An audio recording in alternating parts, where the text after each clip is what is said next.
नमस्कार मित्रांनो, आज आपल्या महाराष्ट्र राज्यामध्ये एक ऐतिहासिक आणि भावनिक असा एक शपथविधी सोहळा पार पडला.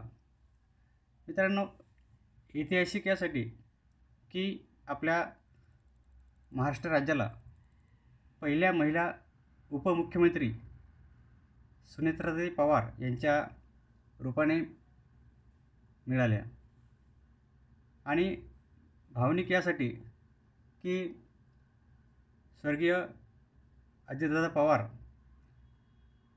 यांना आपल्यातून जाऊन 2-3 दिवस झालेत. मित्रांनो, त्या माऊलीला खरंच मनातून सलाम आहे की एवढ्या दुःखद वेळीसुद्धा